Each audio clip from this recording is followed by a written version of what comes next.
Quando ele olhou para mim com aqueles olhos vermelhos, encharcados de cachaça, e disse: "Hoje tu vai trabalhar de verdade?", soube que minha infância tinha acabado ali mesmo, nos fundos daquele bar sujo no centro de Porto Alegre. Olá, meus queridos. Aqui é a vovó Anne, com meus 72 anos nas costas e uma história que guardei por muito tempo dentro do peito. Hoje resolvi compartilhar com vocês, de coração aberto, como sobrevivi aos horrores que uma menina nunca deveria conhecer e como transformei toda essa dor em algo que pudesse ajudar outras pessoas. Estou aqui na minha casinha simples no bairro Partenon, em Porto Alegre, com essa vista linda para o pôr do sol gaúcho que nunca me canso de admirar. Meus netos já cresceram, tenho até bisnetos agora, e todos me dizem que preciso contar minha história para inspirar outras mulheres. Então cá estou eu, com um chimarrão do lado, criando coragem. Antes de começar, queria pedir para vocês deixarem nos comentários de onde estão assistindo esse vídeo. Sempre fico curiosa em saber se tenho netinhos virtuais de todo o Brasil.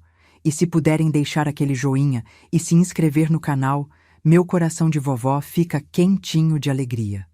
Agora vamos à história. Nasci em 1953, numa Porto Alegre muito diferente da que conhecemos hoje. Naquela época, o Guaíba ainda era limpo o suficiente para a gente nadar, os bondes cortavam a cidade e o mercado público era o coração pulsante onde todo mundo se encontrava. Meu pai, Arnaldo, trabalhava como carregador por lá, levando sacolas e caixas pesadas para as senhoras que faziam compras. Era um homem forte, de mãos grossas e rosto sempre fechado. Minha mãe, Inês, eu mal cheguei a conhecer. Morreu quando eu tinha apenas 3 anos, de uma febre que não baixava nunca. Dizem que era tuberculose, mas naquela época, pobre não tinha diagnóstico certo, só ia definhando até não aguentar mais. A única lembrança que tenho dela é o cheiro de alfazema que usava e uma cantiga que sussurrava para me fazer dormir.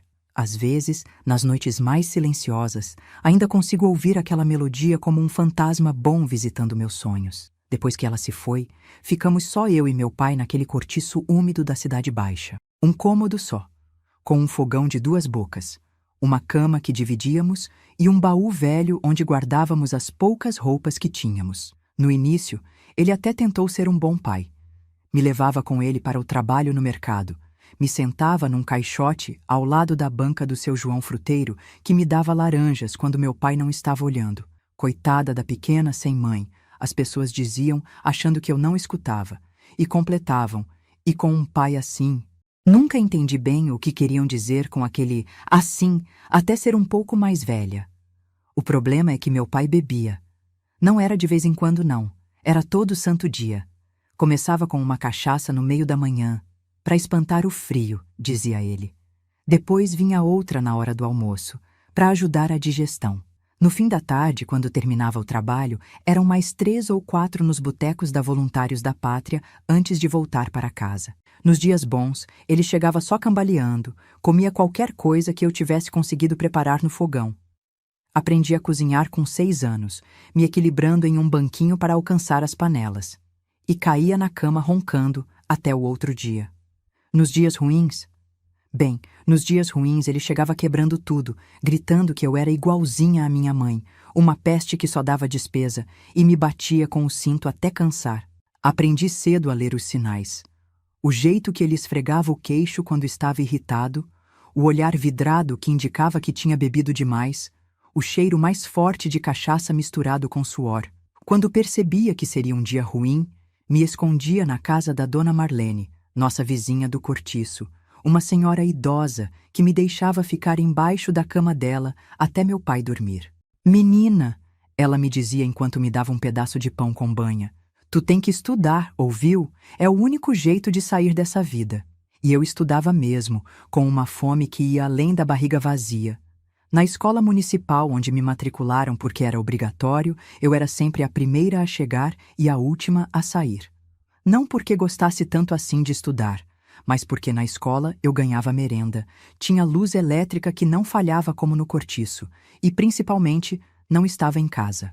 As professoras notavam meu esforço. "Essa menina tem futuro", diziam entre si. A dona Cecília, que dava aulas para a 4ª série, até me presenteou com um caderno novo quando viu que o meu estava acabando e remendado com fita adesiva. Foi o primeiro presente de verdade que me lembro de ter ganhado. Por um tempo, achei que talvez as coisas melhorassem. Meu pai arranjou um trabalho melhor como segurança de um armazém, ganhando um pouco mais. Nos mudamos para uma peça maior, ainda na Cidade Baixa, mas com um banheiro só nosso, não mais compartilhado com outras 5 famílias como no cortiço. Cheguei a ter uma caminha só para mim, um luxo que nunca imaginei possível. Foi nessa época, eu com uns 10 anos, que conheci o Gaspar, um gato de rua que adotei escondido. Meu pai odiava animais, dizia que eram bocas inúteis para alimentar. Mas o Gaspar era esperto e sabia se esconder quando ouvia os passos cambaleantes na escada. Aquele gato magrelo de pelo cinzento foi meu primeiro amigo de verdade, a primeira criatura a quem pude dar carinho e receber de volta, sem medo. Às vezes, quando meu pai não estava, eu conversava com o Gaspar como se ele fosse gente. Contava das coisas da escola, dos meus sonhos de um dia ser professora como a Dona Cecília, ou quem sabe enfermeira.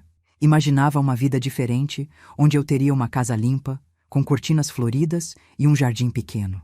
Onde ninguém gritaria comigo ou me bateria por qualquer coisa. Um dia a gente sai daqui, Gaspar, eu prometia, coçando atrás da orelha dele. Um dia a gente vai ter uma vida melhor.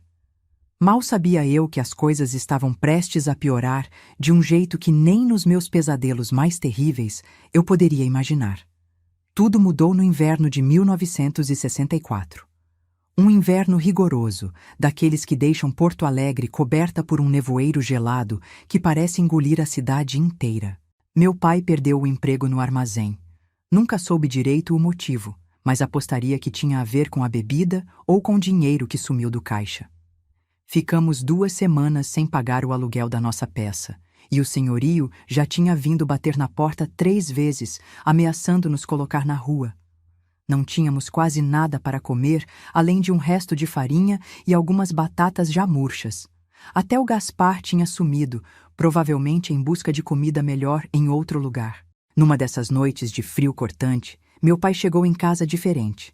Não estava bêbado como de costume, mas tinha um brilho estranho no olhar, uma energia nervosa que me deixou com medo imediatamente. "Arruma tuas coisas, guria", ele disse, jogando uma sacola de papel na minha direção. "Amanhã a gente se muda." "Pra onde, pai?" perguntei, desconfiada. Já tínhamos sido despejados outras vezes, mas normalmente ele me avisava no último minuto, não com antecedência. "Arranjei um negócio bom", ele respondeu, sorrindo de um jeito que não chegava aos olhos. "Vou administrar um estabelecimento lá pros lados do 4º distrito. Vai ter quarto pros 2, comida na mesa todos os dias.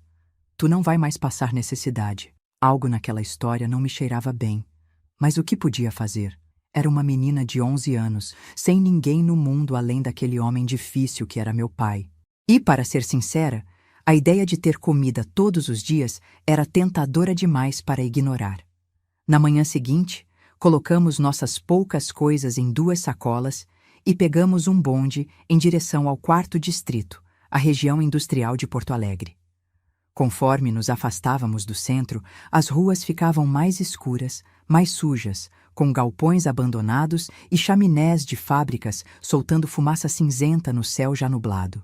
Descemos numa rua estreita, cheia de casas antigas de 2 andares, muitas com as janelas tapadas por tábuas ou por cortinas pesadas.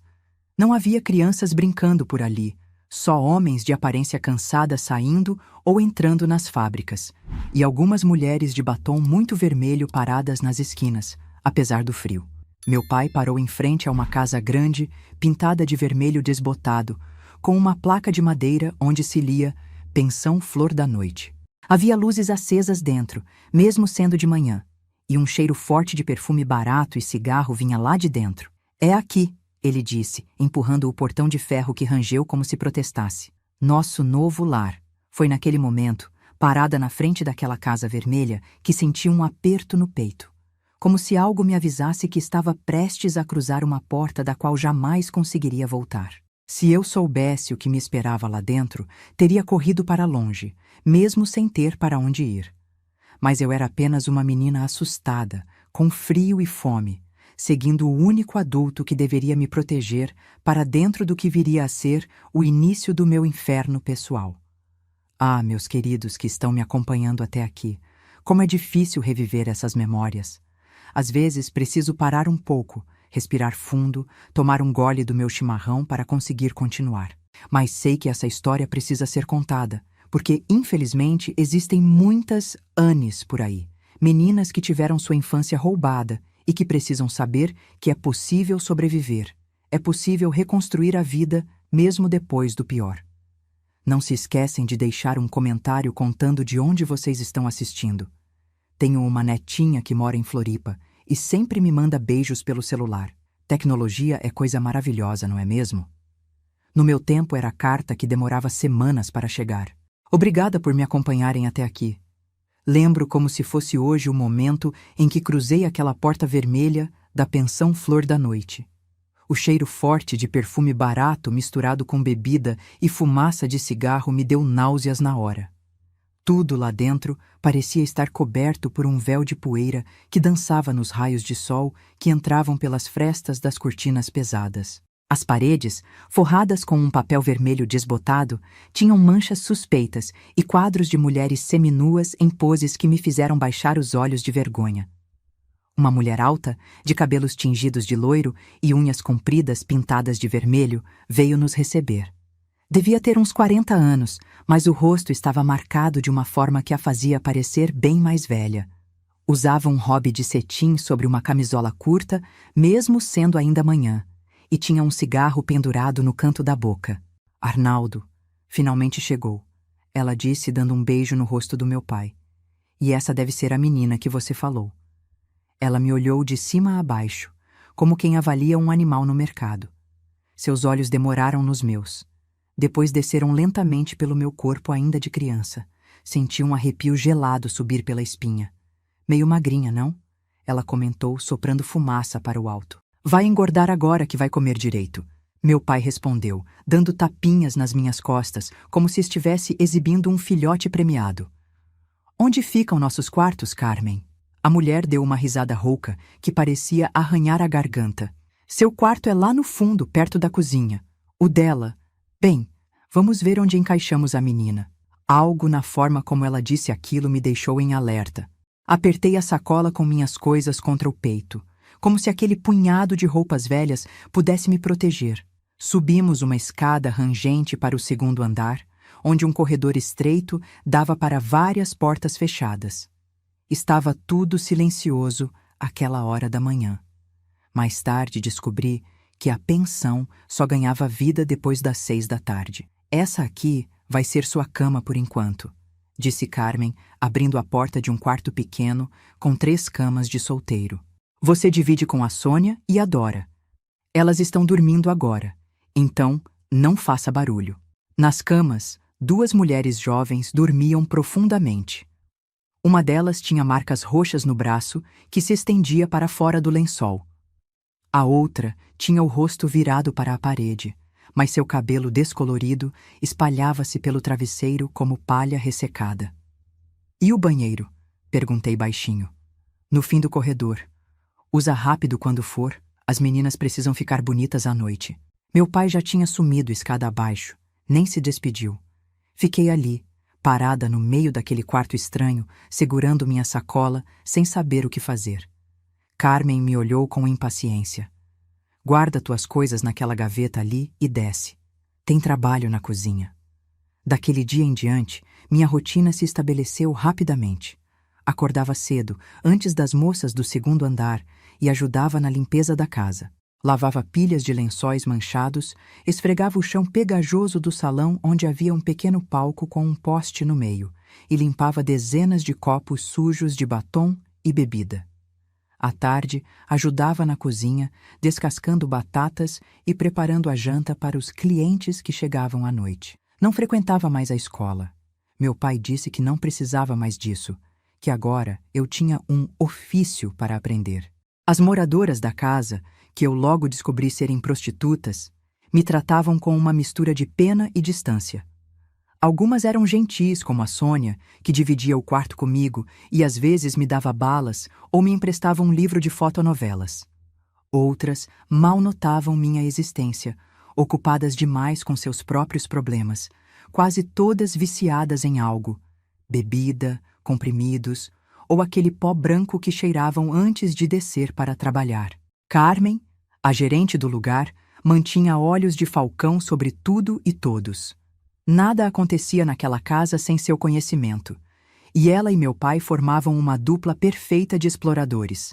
Ela cuidava das meninas e ele lidava com os clientes, cobrando, intimidando quando necessário e acertando contas com os policiais que apareciam regularmente para receber seu salário extra. Por quase um ano, consegui me manter apenas como a menina que limpava e ajudava na cozinha. Rezava todas as noites, como a dona Marlene tinha me ensinado, pedindo que continuasse assim. Mas no fundo, sabia que estava apenas adiando o inevitável. A mudança veio quando completei 12 anos. Nem me lembrava que era meu aniversário. Ninguém nunca tinha feito questão de comemorar, afinal. Estava na cozinha, como sempre, descascando batatas, quando meu pai entrou com Carmen.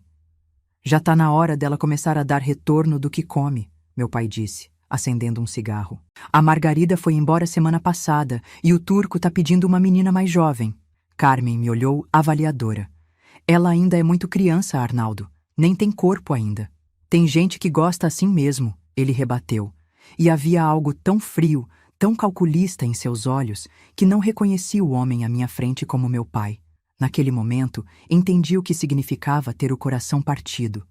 Não de amor romântico, mas de uma desilusão tão profunda que quebra algo essencial dentro de você. O homem que deveria me proteger contra todos os males do mundo estava me entregando a eles de mãos beijadas. Pai, consegui dizer, a voz falhando, as lágrimas já embaçando minha visão. Por favor, não. Ele nem olhou direito para mim. Para de choramingas. Tu acha que a vida é fácil? Que dá para ficar de barriga cheia sem fazer nada? Todo mundo aqui trabalha, tu não é melhor que ninguém. Tentei correr, mas para onde? Não tinha ninguém no mundo, nenhum lugar para ir. As ruas de Porto Alegre no inverno podiam ser cruéis para uma menina sozinha, talvez até piores que aquela casa. Ou pelo menos foi o que pensei na época, jovem demais para entender que nada poderia ser pior do que o que estava por vir. Naquela mesma noite, depois de um banho de beleza forçado, onde Carmen esfregou minha pele até ficar vermelha e lavou meu cabelo com um shampoo perfumado demais, me vestiram com uma camisola branca de tecido fino. O turco gosta desse estilo inocente, explicou Carmen enquanto passava um batom claro nos meus lábios. Não chora, que borra a maquiagem, ela disse, não com gentileza, mas com a impaciência de quem tem um trabalho a fazer. E não adianta espernear, só deixa tudo pior. Uma hora acaba. O turco não era turco de verdade. Era um homem gordo, de uns 50 anos, dono de uma fábrica de calçados ali do 4º distrito. Um cliente especial, como Carmen o chamava. O tipo que pagava bem para ter privilégios. O que aconteceu naquele quarto, naquela noite, é algo que durante muito tempo não conseguia nem colocar em palavras. A dor, a humilhação, o medo paralisante. Fechei os olhos e me transportei para longe dali, para uma praia que tinha visto em um livro da escola, com águas azuis e areia branca. Me imaginei correndo livre, longe de tudo aquilo, enquanto meu corpo ficava preso naquele quarto abafado, sendo usado como se não fosse nada além de um objeto. Quando terminou, o turco deu tapinhas na minha cabeça como se faz com um cachorro obediente e deixou algumas notas na cômoda. Boazinha, ele disse, ajeitando a roupa. Vou voltar semana que vem. Mal consegui me arrastar de volta para o quarto que dividia com Sônia e Dora. Quando cheguei lá, sangrando e tremendo, Sônia estava acordada, fumando sentada na cama. Olhou para mim e vi algo em seus olhos. Uma mistura de pena e reconhecimento, como quem vê seu próprio passado refletido em outra pessoa. Vem cá, ela disse, abrindo espaço na cama ao lado dela. Vou te limpar. Com um pano molhado em água morna, ela gentilmente limpou meu corpo machucado. Depois me deu um comprimido. Pra dor, explicou. Amanhã vai estar melhor. Mas não estava melhor no dia seguinte, nem no outro, nem na semana seguinte. O turco voltou, como prometido, e trouxe amigos. Depois vieram outros homens, comerciantes, operários, motoristas de caminhão, às vezes até policiais. Meu pai recebia o dinheiro, sempre satisfeito com quanto eu rendia, e em troca me dava um teto, comida e ocasionalmente um vestido novo. Para atrair mais cliente, ele dizia. Às vezes, nem eram apenas homens querendo sexo. Alguns queriam apenas uma companhia jovem para beber e conversar, exibir para os amigos. Esses eram os momentos de alívio, ainda que breves. Um fazendeiro de Viamão até me deu um broche de prata certa vez, depois de uma noite onde só tive que sentar ao lado dele enquanto bebia e contava histórias da juventude. Os meses se transformaram em anos. Porto Alegre mudava lá fora. Falavam de uma ditadura, de pessoas desaparecidas, de estudantes presos. Dentro da pensão Flor da Noite, pouca coisa mudava.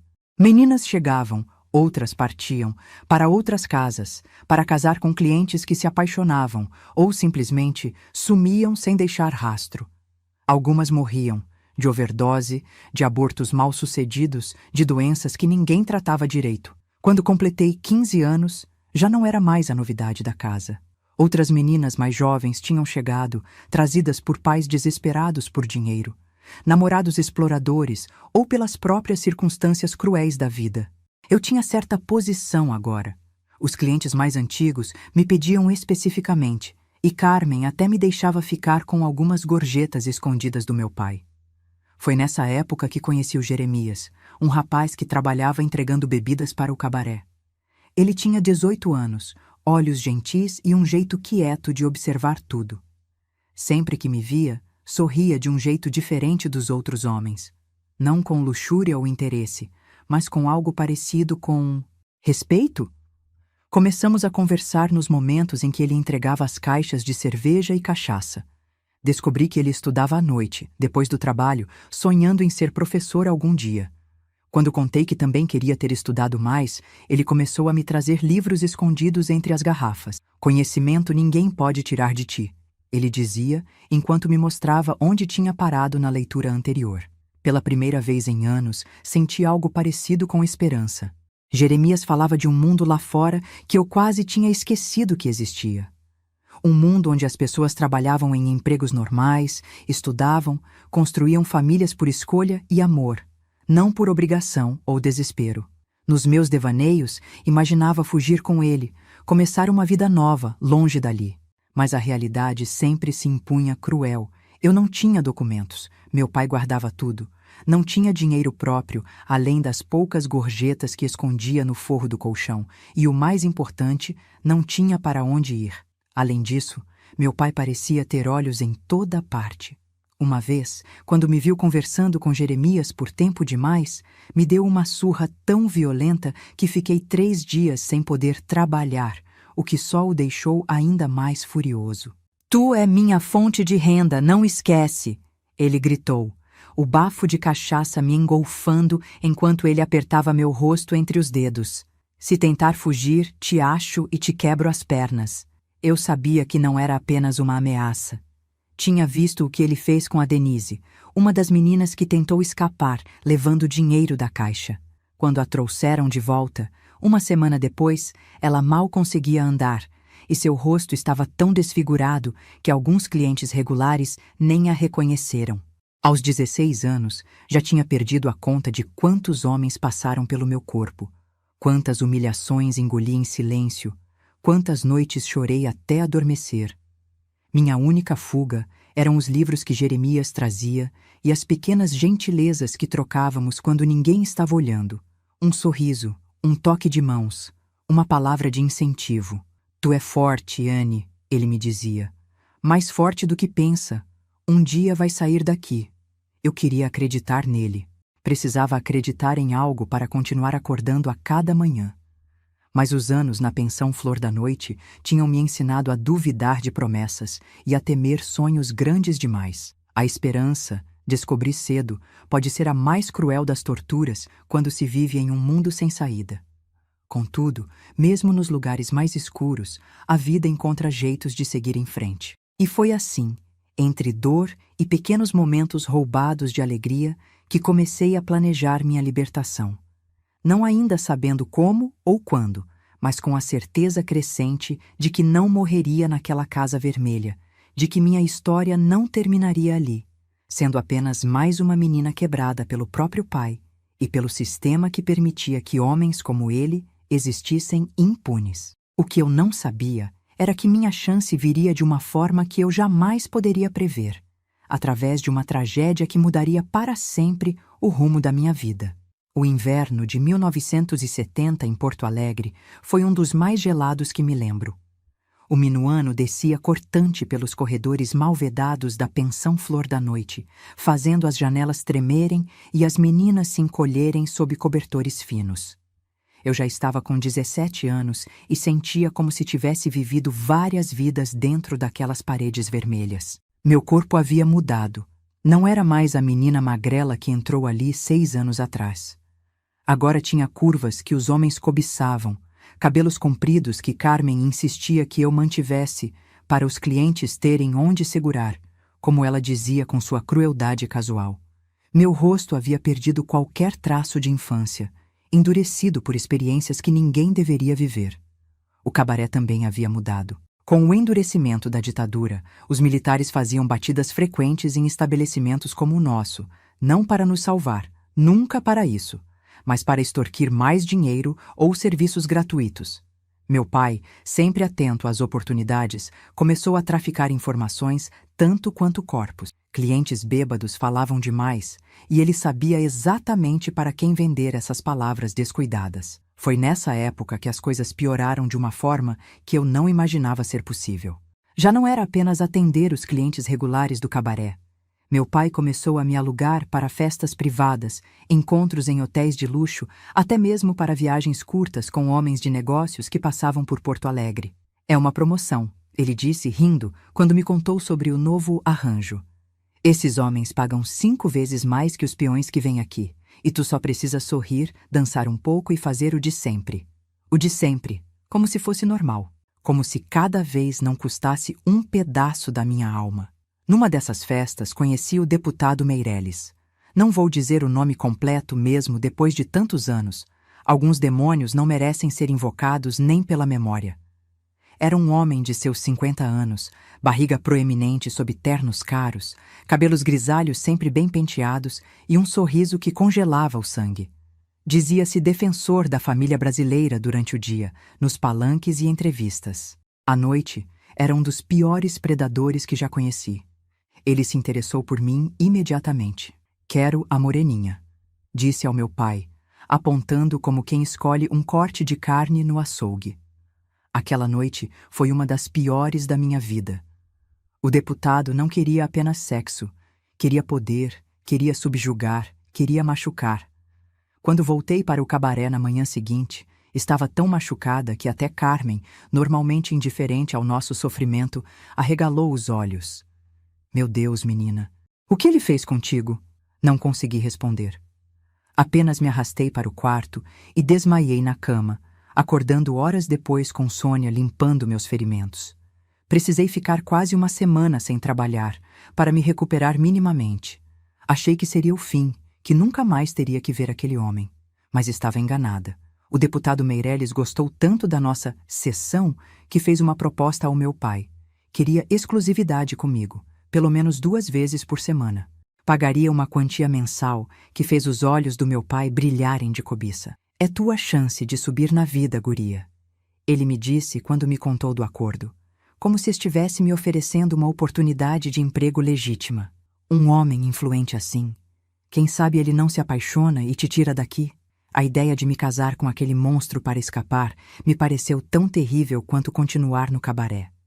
De qualquer forma, não tinha escolha. Meu pai já tinha aceitado o dinheiro, já tinha feito a promessa. E assim começou um novo capítulo do meu inferno pessoal.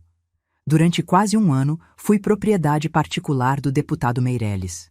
Às vezes, ele me levava para um apartamento que mantinha no centro, outras vezes para hotéis, ocasionalmente para festas, onde eu era exibida como um troféu antes de ser usada nos quartos dos fundos por ele e às vezes por seus amigos políticos. Conheci juízes, empresários, até mesmo um general durante esse período.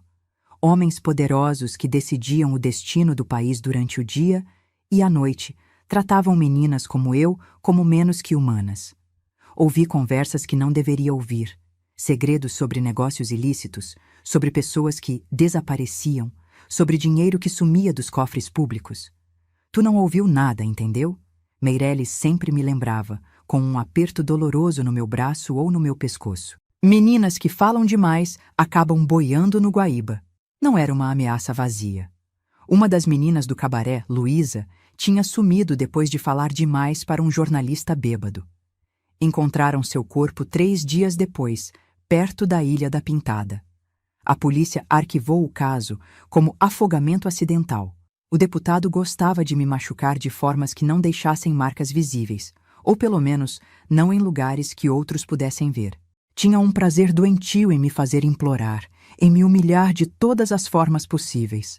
Às vezes trazia presentes, um vestido caro, um perfume, joias, como se isso compensasse o terror que me fazia viver. Você deveria ser grata, ele dizia, enquanto colocava um colar de pérolas no meu pescoço marcado por seus dedos. Quantas mocinhas da sua classe têm coisas assim? Foi durante esse tempo que comecei a pensar seriamente em me matar. A ideia da morte parecia um alívio diante da vida que levava. Cheguei a guardar comprimidos que algumas das meninas usavam para dormir, escondendo-os numa fenda na parede atrás da cabeceira da minha cama. Quando juntasse o suficiente, acabaria com tudo. Mas então, num dos dias mais escuros, quando já tinha quase 20 pílulas escondidas e planejava usá-las no próximo final de semana, Jeremias apareceu com um novo livro para mim. Era O Pequeno Príncipe, uma história infantil que eu nunca tinha lido. Parece bobo, mas não é, ele disse, com aquele sorriso gentil que era como um raio de sol em meio à tempestade constante da minha vida. Acho que você vai gostar. Li o livro escondida, em pequenos intervalos durante o dia, quando deveria estar dormindo para repor as energias para a noite. E algo naquela história simples tocou o que restava da minha humanidade. A rosa do príncipezinho, tão frágil e mesmo assim tão importante. As estrelas que riem para quem sabe olhar. A raposa que fala sobre criar laços. A gente só enxerga bem com o coração. O essencial é invisível aos olhos. Essa frase ficou martelando na minha cabeça por dias. O que era essencial em mim? O que ainda restava que não podiam tocar, não podiam sujar, não podiam quebrar? Devolvi o livro a Jeremias na semana seguinte, junto com as pílulas que tinha guardado. O que é isso? Ele perguntou confuso. Algo que não vou mais precisar, respondi. Esse livro me fez lembrar que ainda estou viva, que ainda posso sentir algo além de dor e medo. Seus olhos se encheram de lágrimas e percebi que ele tinha entendido exatamente o que aquelas pílulas significavam. Sem dizer nada, apenas me abraçou, um abraço puro, sem segundas intenções, o tipo de toque que eu quase tinha esquecido que existia. Foi nesse momento que decidimos. Precisávamos tentar fugir. Não importava o risco, não importava o preço. Qualquer coisa seria melhor que aquela meia vida que eu levava. Durante meses planejamos em segredo. Jeremias juntava dinheiro de seu salário como entregador, guardando cada centavo que podia. Eu comecei a esconder parte das gorjetas que ocasionalmente recebia, costurando-as no forro de um casaco velho que ninguém prestava atenção. Também guardava informações. Ouvia atentamente as conversas do deputado Meirelles e seus amigos, memorizando nomes, datas, locais de encontros secretos. Se nos pegarem, expliquei a Jeremias, isso pode ser nosso seguro de vida. Não era muito, mas era algo. Uma chance, por menor que fosse. Nossa oportunidade surgiu quando soubemos que meu pai planejava me vender de vez para o deputado. Não mais apenas encontros regulares, mas uma transferência completa. Eu iria morar no apartamento de Meirelles como sua empregada doméstica oficial, disponível 24 horas por dia para seus caprichos. É o melhor negócio que já fiz. Meu pai gabou-se para Carmen, sem saber que eu ouvia atrás da porta. Um pagamento único, uma bolada. Nunca mais preciso me preocupar com ela. Nunca mais se preocupar comigo. Como se algum dia tivesse se preocupado, como se algum dia tivesse sido um pai de verdade. A transferência aconteceria em uma semana. Não tínhamos todo o dinheiro que planejávamos juntar. Nem um plano totalmente formado, mas era agora ou nunca. Jeremias conseguiu documentos falsos com um conhecido que trabalhava em cartório. Não eram perfeitos, mas serviriam para nos levar para longe dali. Na véspera da fuga, encarei meu reflexo no espelho rachado do banheiro do cabaré. Quem era aquela mulher que me olhava de volta? Nos olhos, uma dureza que nenhuma jovem de 18 anos deveria ter. No corpo, marcas que contavam histórias que ninguém deveria viver. Mas também, pela primeira vez em muito tempo, uma faísca de algo que se parecia com esperança. Amanhã, sussurrei para meu reflexo. Amanhã seremos livres. Mal sabia eu que o destino tinha outros planos para aquela noite. Planos que envolveriam sangue, fogo e uma transformação que nem nos meus sonhos mais loucos eu poderia imaginar. Naquela mesma noite, enquanto eu arrumava discretamente minhas poucas coisas para a fuga, ouvi gritos vindos do andar de baixo. Não os gritos habituais de bêbados celebrando ou de alguma briga entre clientes. Eram gritos de puro terror. Corri para a escada e vi uma cena que jamais esquecerei. Meu pai, cambaleando no meio do salão, uma garrafa quebrada na mão, sangue escorrendo de um corte profundo no rosto. À sua frente, o deputado Meireles, vermelho de fúria, gritando sobre ter sido enganado. Tu vendeu a menina para outros também, depois de nosso acordo. Meu pai, bêbado como sempre, ria de forma provocativa. E daí? O que vai fazer? Me denunciar? Logo você? Foi tudo muito rápido. O deputado sacou uma arma pequena de dentro do paletó e atirou. 1, 2, 3 vezes.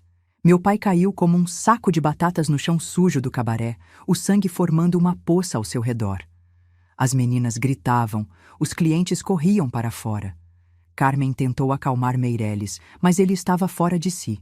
Atirou novamente, acertando um lampião a óleo que explodiu contra a parede de madeira seca. Em segundos, o fogo começou a se espalhar. Da escada onde eu estava paralisada, vi o deputado olhar para cima e me ver. Seus olhos encontraram os meus, e neles havia uma promessa clara de que eu seria a próxima. Ele começou a subir os degraus, arma em punho, enquanto atrás dele o fogo devorava cortinas e móveis com uma velocidade assustadora. Corri de volta para o quarto, tranquei a porta e, num desespero cego, quebrei a janela com uma cadeira. O segundo andar não era tão alto. Abaixo havia um pequeno telhado de um depósito anexo. Sem pensar 2 vezes, peguei meu casaco com o dinheiro costurado e pulei. A queda foi dolorosa. Senti meu tornozelo torcer, mas o medo me fez ignorar a dor. Escorreguei pelo telhado e caí no beco lateral, justamente onde Jeremias estava me esperando, mais cedo do que o combinado, graças aos céus. Anne, meu Deus, o que aconteceu? Não havia tempo para explicações completas. Meu pai está morto, Meireles enlouqueceu, a casa está pegando fogo, temos que correr. Ele não questionou. Me ajudou a levantar e juntos fugimos pela noite de Porto Alegre, enquanto atrás de nós, a pensão Flor da Noite virava um inferno em chamas, levando consigo histórias de horror que ninguém jamais saberia por completo. Cocheando, apoiada em Jeremias, olhei para trás uma última vez. O céu estava alaranjado com o reflexo das chamas, e podia ouvir ao longe as sirenes dos bombeiros se aproximando. Não sabia quem tinha conseguido escapar, quem estava preso nas chamas. A culpa por não ter tentado ajudar as outras meninas me corroeria por anos, mesmo sabendo que provavelmente teria morrido se tivesse voltado. Naquela noite, perdi tudo o que conhecia, o teto onde vivia, o pai que nunca foi realmente um pai, a vida miserável, mas previsível que levava. Mas também ganhei algo precioso: a liberdade. Uma liberdade manchada de sangue e cinzas, nascida da tragédia, mas ainda assim, liberdade. O que eu não sabia era que aquela noite de fogo e morte seria apenas o começo da minha verdadeira jornada. Que das cinzas daquela casa de horrores eu renasceria, não como uma vítima, mas como alguém determinada a fazer justiça. Não apenas para mim, mas para todas as meninas cujas vozes foram silenciadas nas sombras de lugares como a Pensão Flor da Noite. Jeremias e eu seguimos pela noite, 2 jovens assustados, feridos e pobres, mas unidos por algo mais forte que o medo: A esperança de que, apesar de tudo, ainda pudéssemos construir uma vida que valesse a pena ser vivida. Fugimos por becos escuros de Porto Alegre naquela noite, o clarão do incêndio iluminando o céu atrás de nós como um terrível amanhecer. Meu tornozelo latejava de dor, mas o medo dava asas aos meus pés.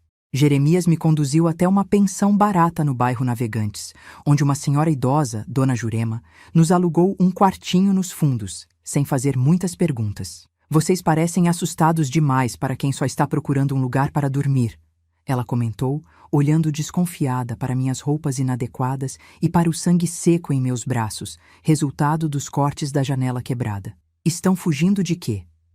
De tudo, respondi com uma honestidade que surpreendeu até a mim mesma. Ela apenas assentiu, como quem já viu muito da vida para se chocar com qualquer coisa. O quarto é pequeno e o banheiro é compartilhado, mas é limpo. Pago adiantado, sem registro por enquanto. Aquele cubículo de paredes descascadas se tornaria nosso refúgio pelos próximos meses. Dormíamos em um colchão fino no chão. Cozinhávamos em um fogareiro improvisado. Lavávamos nossas poucas roupas na pia do banheiro comunitário. Era uma vida de privações, mas ainda assim, incomparavelmente melhor do que a que eu deixara para trás. No dia seguinte à nossa fuga, os jornais noticiaram o incêndio na Casa de Tolerância, do 4º Distrito. 7 mortos, incluindo meu pai e 2 das meninas que não conseguiram escapar a tempo. O nome do deputado Meirelles não aparecia em lugar nenhum na reportagem. Apenas uma menção a um cliente que está sendo procurado para esclarecimentos. O poder já trabalhava para proteger os seus. Jeremias conseguiu um trabalho em uma fábrica de móveis nas proximidades. A paga era miserável, mas era honesta. Eu não podia procurar emprego. Não tinha documentos reais, e o medo de ser reconhecida por algum antigo cliente me paralisava. Passava os dias trancada no quartinho, olhando pela janelinha que dava para um pátio interno, como um pássaro que ainda não acredita que a porta da gaiola está aberta. À noite, os pesadelos me perseguiam. Acordava gritando, coberta de suor frio, revivendo os horrores de todos aqueles anos. Jeremias me abraçava em silêncio até que eu me acalmasse, nunca exigindo mais do que eu podia dar, nunca me tocando de forma que pudesse me lembrar dos homens que tinham passado pelo meu corpo. Um mês depois da fuga, vi no jornal que Jeremias trouxe que o deputado Meirelles tinha sido absolvido de qualquer envolvimento no incêndio da pensão. As testemunhas não puderam confirmar sua presença no local, dizia a matéria pequena, escondida no canto de uma página. A raiva que senti naquele momento foi diferente de qualquer coisa que já tinha experimentado. Não era o medo impotente de antes, mas algo ardente, algo que exigia ação. Ele não pode simplesmente sair impune, falei para Jeremias, amassando o jornal entre os dedos. Ele matou pessoas, ele ia me matar também. O que podemos fazer? Ele é poderoso, tem amigos influentes. Nós somos ninguém. Ninguém não, respondi. Uma ideia tomando forma na minha mente. Eu sou uma testemunha. E mais que isso, tenho informações que ele não gostaria que viessem a público. Durante os anos como propriedade do deputado, eu tinha ouvido coisas, muitas coisas, nomes, datas, locais, negócios ilícitos, propinas, tráfico de influência, até mesmo o envolvimento dele na morte de um jornalista investigativo que tinha sido oficialmente registrada como acidente de carro. Você está pensando em denunciá-lo? Para quem? A polícia trabalha para gente como ele. Jeremias tinha razão, claro. A polícia não era confiável. Muitos dos próprios oficiais eram clientes regulares de lugares como a Pensão Flor da Noite. Os juízes também estavam na folha de pagamento de homens como Meirelles. A imprensa? Controlada ou intimidada pela ditadura. Preciso pensar, respondi. Deve haver um jeito. Foi então que, folheando o mesmo jornal dias depois, vi uma pequena nota sobre uma organização chamada Mães da Praça da Matriz. Um grupo de mulheres que se reuniam silenciosamente em frente à Assembleia Legislativa para protestar pelos filhos e filhas desaparecidos durante a ditadura. Inspiradas pelas Mães da Praça de Maio na Argentina, elas desafiavam o regime com sua presença silenciosa, mas insistente. É isso, falei para Jeremias. Vou procurar essas mulheres. Elas não têm nada a perder, assim como eu. Ele tentou me dissuadir, preocupado com os riscos. Mas eu estava determinada. Usando um lenço para cobrir o rosto, fui até a Praça da Matriz num domingo, quando sabia que elas estariam lá. Observei de longe por um tempo, tentando identificar quem parecia liderar o grupo. Finalmente, reuni coragem e abordei uma senhora de cabelos grisalhos e postura digna, que segurava uma foto de uma jovem muito parecida com ela. Preciso falar sobre pessoas que também desapareceram, sussurrei. Pessoas que ninguém procura porque não eram consideradas importantes. Ela me olhou com olhos que conheciam o sofrimento intimamente. Venha comigo, respondeu simplesmente. Seu nome era Dona Helena, e ela havia perdido a filha universitária, Beatriz, 3 anos antes. Levaram-na da faculdade em plena luz do dia, contou. Nunca mais a vi. Dizem que estava envolvida com subversivos, mas ela só queria um país melhor. Dona Helena me levou para sua casa, um apartamento modesto no centro. Lá, conheci outras 2 mulheres do grupo. Dona Margarida, cujo filho médico tinha desaparecido após tratar um guerrilheiro ferido, e Dona Conceição, cujo marido jornalista nunca voltou para casa após publicar uma matéria crítica ao governo. Contei minha história para elas, sem omitir nada. Falei do cabaré, dos anos de abuso, do deputado Meireles e seus amigos poderosos, do incêndio, da minha fuga. Falei das meninas que morreram, tanto no incêndio quanto antes, desaparecidas, silenciadas, esquecidas porque eram apenas prostitutas. Falei das informações que tinha, de tudo que tinha ouvido nas noites em que homens poderosos falavam livremente na minha frente, como se eu fosse um móvel, um objeto sem ouvidos ou cérebro. Esperava ver nojo, talvez até desprezo no rosto daquelas senhoras de classe média. Em vez disso, vi compreensão e uma raiva que ecoava a minha própria. Os mesmos homens que fazem desaparecer nossos filhos são os que exploram meninas como você, disse Dona Helena, segurando minha mão. É o mesmo sistema de poder e impunidade. Foi assim que, aos 19 anos, me juntei a um grupo de resistência. Não pegávamos em armas, nem explodíamos quartéis. Nossa luta era mais sutil, mais paciente. Coletávamos informações, estabelecíamos conexões, documentávamos crimes que o regime preferia esquecer. Dona Helena tinha contatos com jornalistas estrangeiros, pessoas que podiam publicar o que a imprensa brasileira amordaçada não podia. Através dela, conheci Thomas, um repórter americano que trabalhava para o The Washington Post e estava no Brasil fazendo uma matéria sobre a ditadura. Sua história é importante, ele me disse, após ouvir meu relato. E as informações que você tem sobre o envolvimento de políticos com tráfico, propina e até assassinatos. Isso precisa vir a público, mesmo que não seja aqui no Brasil. Passei dias detalhando tudo o que sabia para Thomas. Nomes, datas, valores, conversas que tinha ouvido. Ele anotava tudo meticulosamente, ocasionalmente tirando fotos dos meus machucados, ainda em processo de cicatrização, das marcas permanentes que os anos de abuso tinham deixado no meu corpo. Isso vai ser publicado em breve, prometeu. Não posso garantir que vai derrubar o deputado Meireles imediatamente, mas vai manchar sua reputação internacionalmente. E mais importante, vai conectar sua história a um problema maior. Vai mostrar como a exploração sexual de menores é ligada à corrupção política e à repressão. 2 semanas depois, a reportagem saiu. Não no Brasil, claro, mas nos Estados Unidos e depois republicada em jornais europeus. Meu nome não aparecia. Para minha proteção, fui identificada apenas como A, uma sobrevivente de um bordel em Porto Alegre.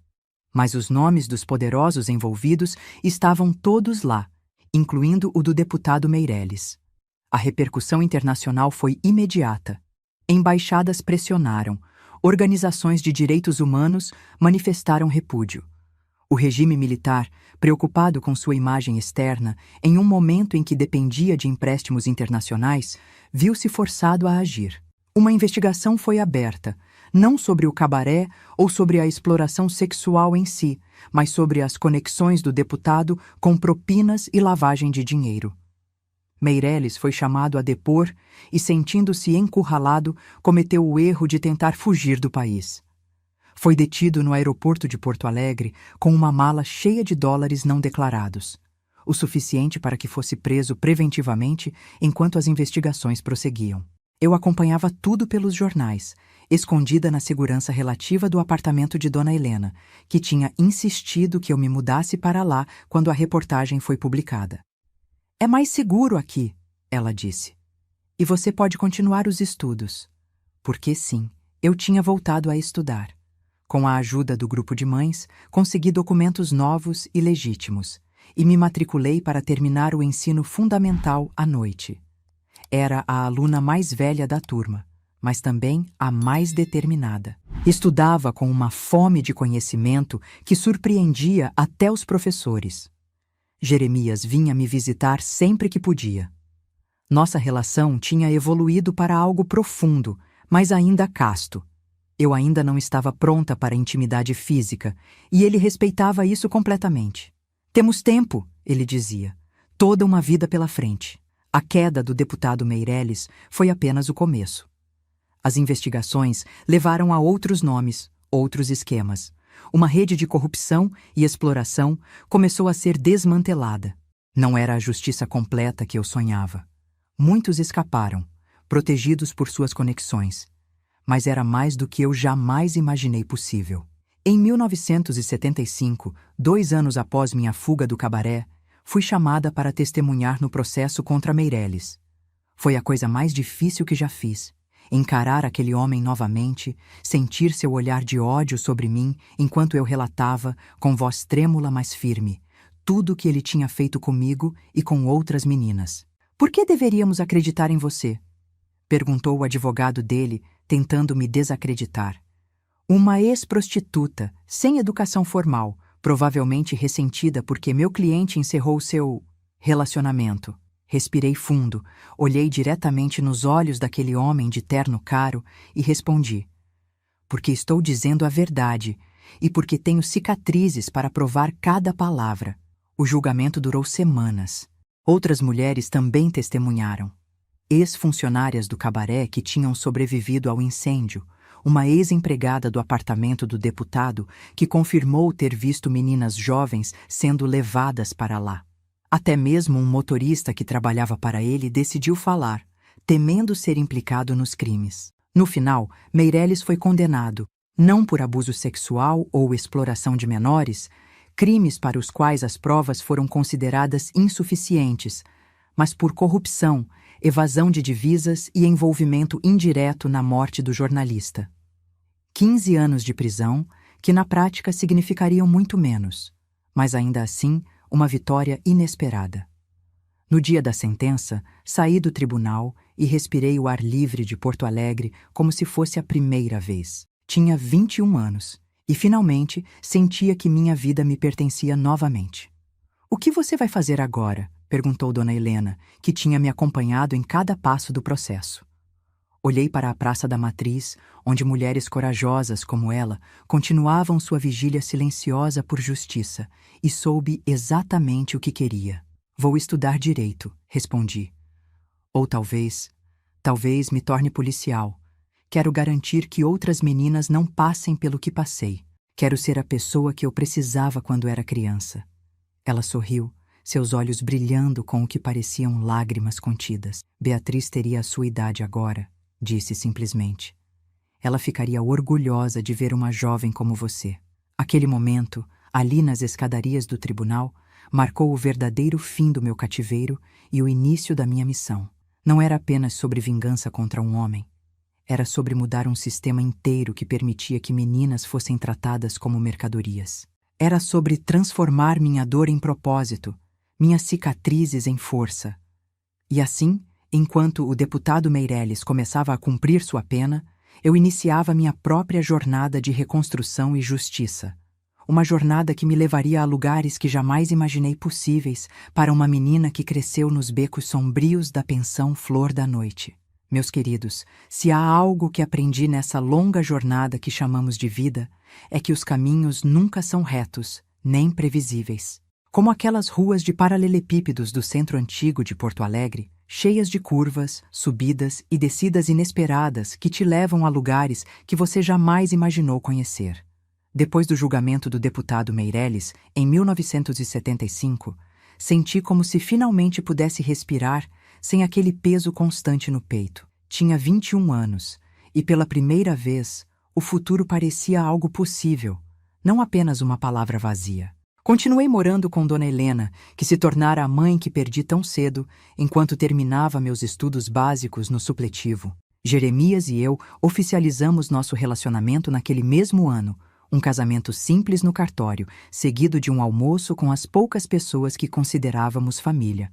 Dona Helena, algumas mulheres do grupo das mães da Praça da Matriz, 2 colegas de trabalho dele da fábrica de móveis e Thomas, o jornalista americano que tinha voltado ao Brasil para acompanhar os desdobramentos da história. Nunca imaginei que viveria para ver este dia, confessei a Jeremias na noite do nosso casamento, finalmente pronta para uma intimidade que por anos pareceu impossível.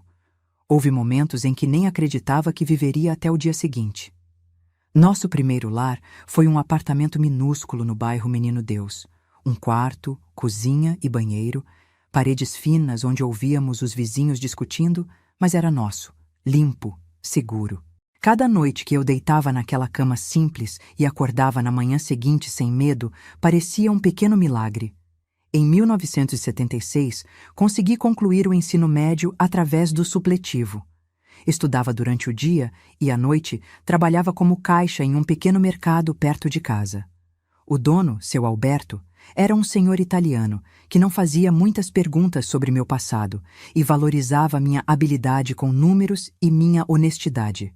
A menina tem cabeça boa, ele dizia para os clientes, como se eu fosse uma descoberta rara. Não erra uma conta, nem um centavo no caixa. Foi seu Alberto quem me mostrou um anúncio no jornal que mudaria o rumo da minha vida. A Polícia Civil do Rio Grande do Sul estava abrindo inscrições para o primeiro concurso que aceitaria mulheres para o cargo de investigador policial. Olha só isso aqui, Anne, ele apontou para o pequeno anúncio.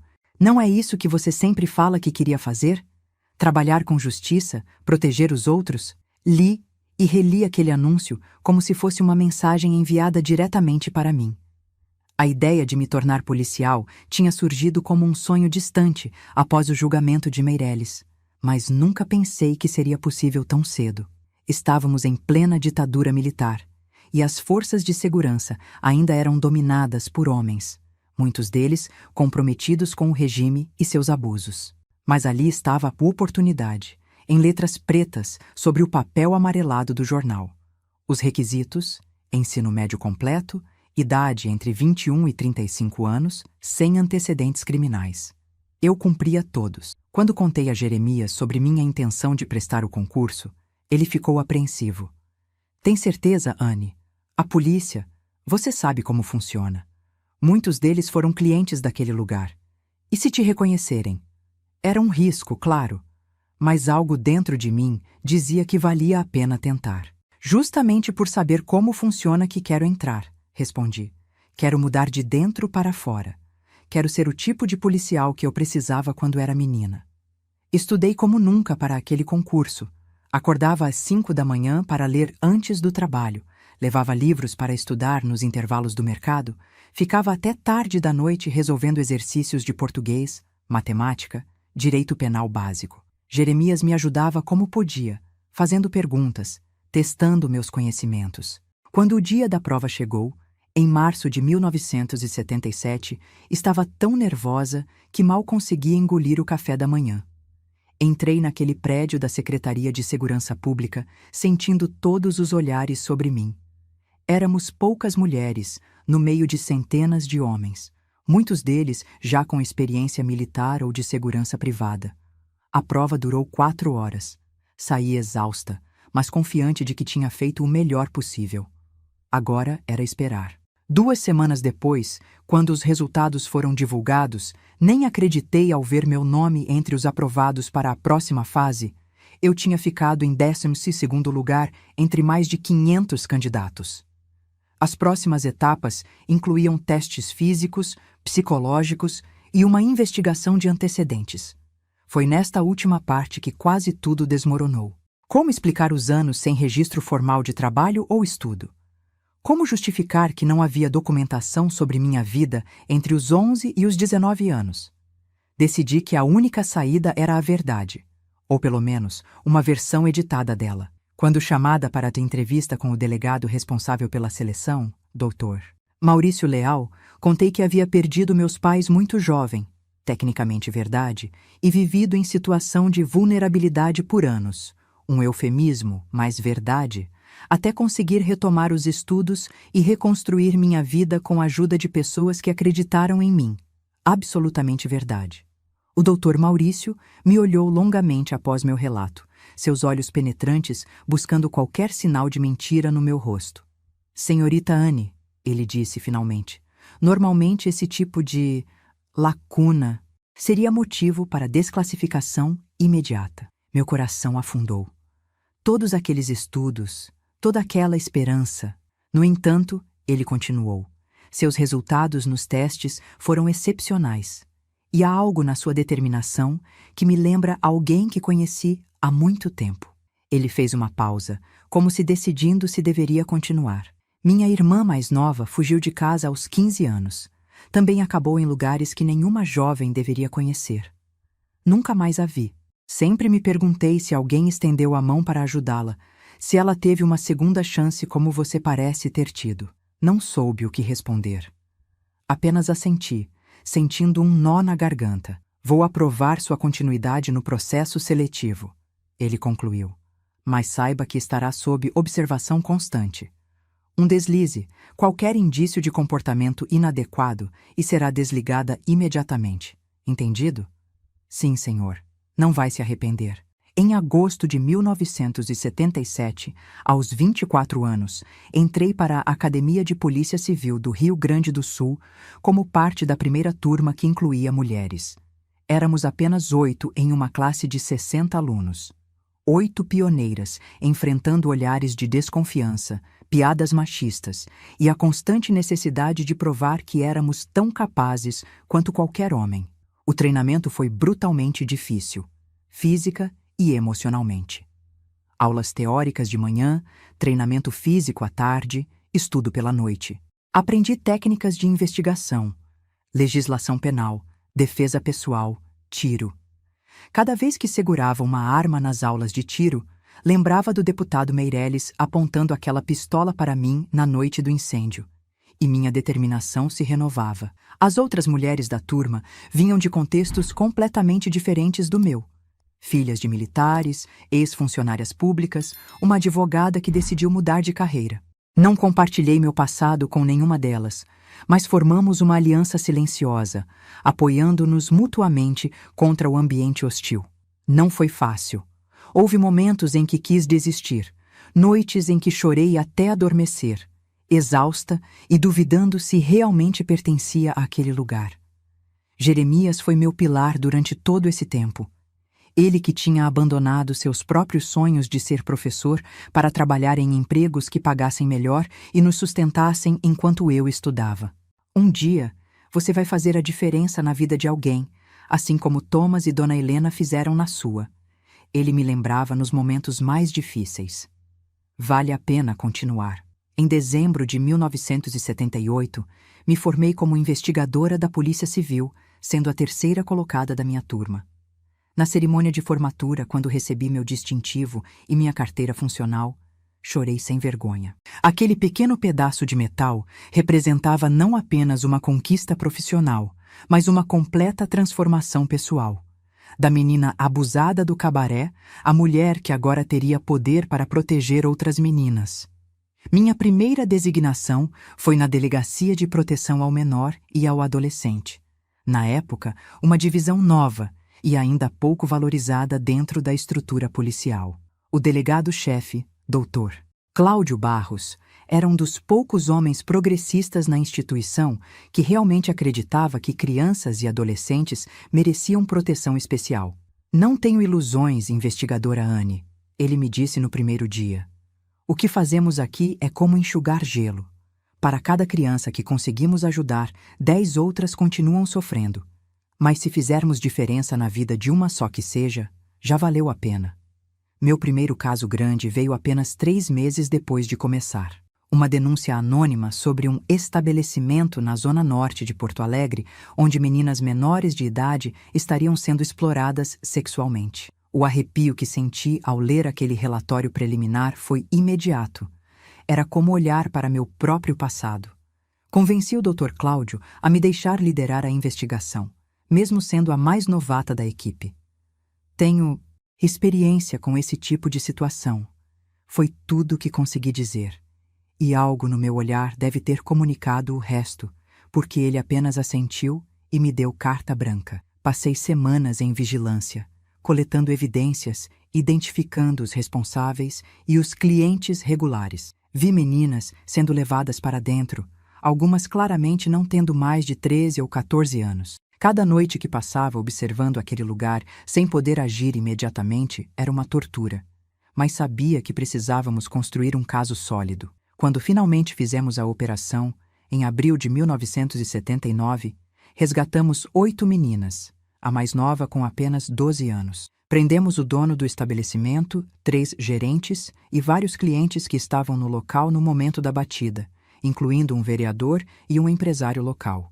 Ao entrar naquele lugar, foi impossível não ser transportada de volta para a pensão Flor da Noite. Os mesmos cheiros, os mesmos olhares vazios das meninas, o mesmo desespero palpável no ar. Quando uma das meninas resgatadas se encolheu de medo ao me ver uniformizada, me ajoelhei ao seu lado e sussurrei: "Eu sei exatamente como você se sente. Estive no seu lugar um dia, mas agora você está segura, prometo." Aquela operação foi apenas o começo.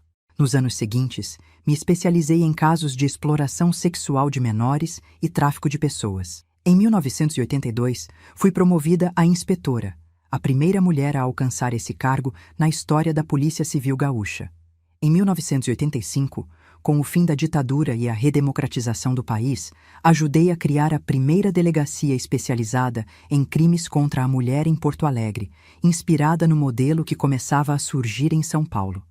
Ao longo desses anos, Jeremias e eu construímos nossa família.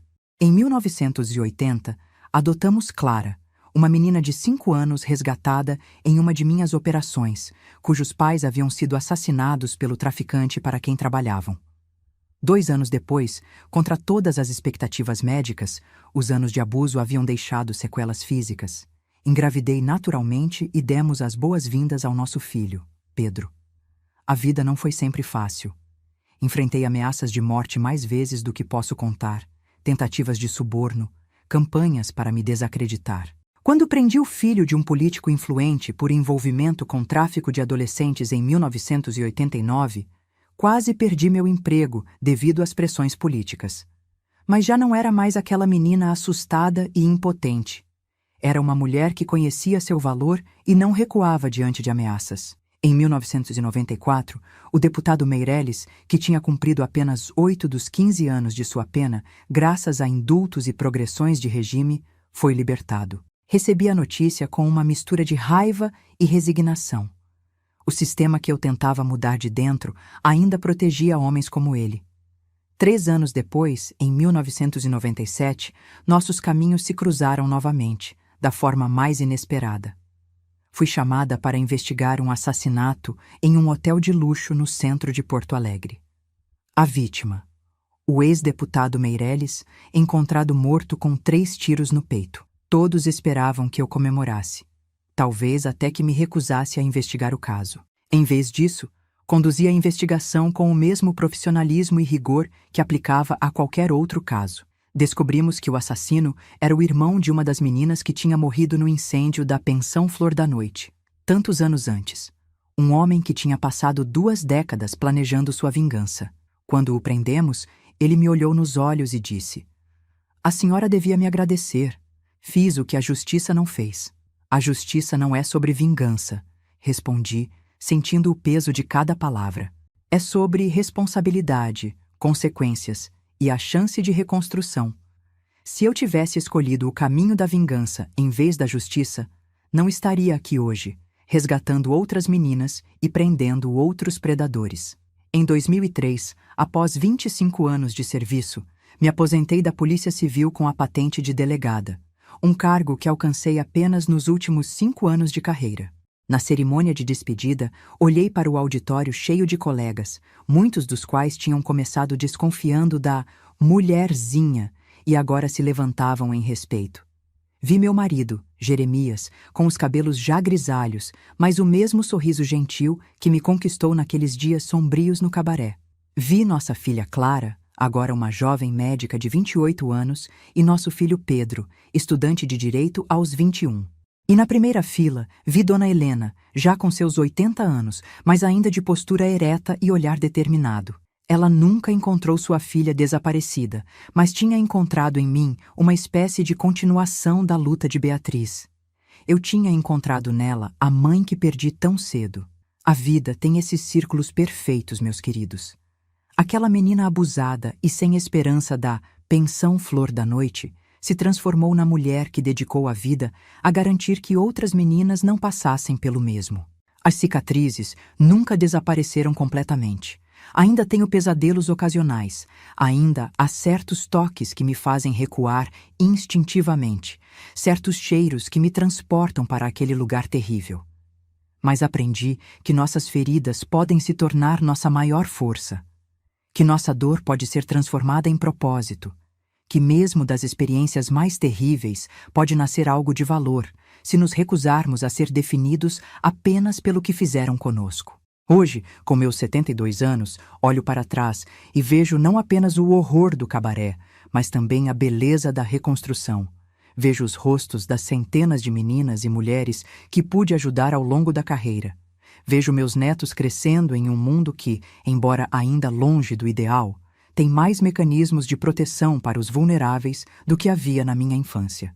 E vejo você, que me escuta agora. Se minha história tocou seu coração, peço que deixe seu like nesse vídeo e se inscreva no nosso canal. Cada inscrição me dá forças para continuar compartilhando essas memórias, que nem sempre são fáceis de reviver, mas que podem ajudar alguém que esteja passando por momentos difíceis. Ah, e não se esqueça de entrar no nosso grupo de WhatsApp. O link está lá na descrição do vídeo. Todos os dias mandamos histórias reais de outras vovós que, assim como eu, enfrentaram desafios na vida e conseguiram superá-los. São histórias que vão te dar força, te inspirar, te mostrar que sempre há um caminho, mesmo quando tudo parece perdido. Nunca se esqueça, meu querido, minha querida. Não importa o quão escura seja a noite, o amanhecer sempre chega. E às vezes, são justamente as noites mais escuras que nos fazem apreciar verdadeiramente a beleza da luz, quando ela finalmente surge. Um abraço carinhoso da vovó Anne, que aprendeu que a vida pode ser cruel, mas também incrivelmente generosa com aqueles que se recusam a desistir da esperança.